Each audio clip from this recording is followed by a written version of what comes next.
বন্ধু, সকাল থেকে দেখি তুই খুব ব্যস্ত। গাছে গাছে উড়ছিস আর ঠোঁটে শুকনো ডালপালা আনছিস। কি হচ্ছে রে? হুম আজ আমার নতুন বাসার কাজ শুরু করেছি, একেবারে এই গাছের উঁচু ডালে। বাহ, নতুন বাসা, কিন্তু আমাকে না জানিয়ে? আরে দোষ নিস না, তোকে সারপ্রাইজ দিতে চেয়েছিলাম। ভাবলাম কাজ শেষ হলে তোকে ডেকে দেখাবো।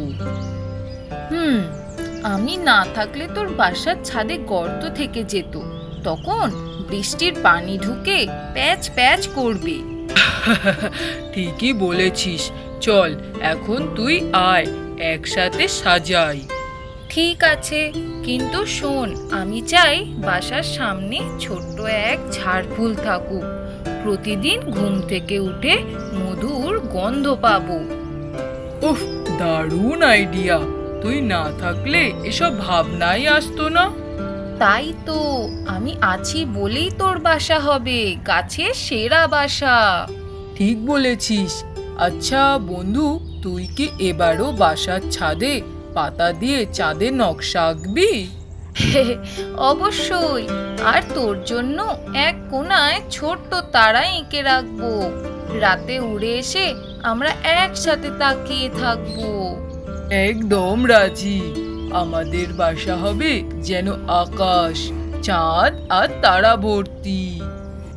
একদম। আচ্ছা শোন, খাওয়ার কিছু আনিস নাকি? এত কাজের পর পেটটা কেমন গুড় গুড় করছে। হ্যাঁ রে, কাছের আম গাছ থেকে পাকা আম এনেছি, চল খেতে খেতে কাজ করি।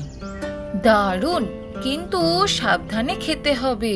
বেশি খেলেই আবার তোকে দেখি ওই বন্ধু আজ আর কাজ করব না বলিস।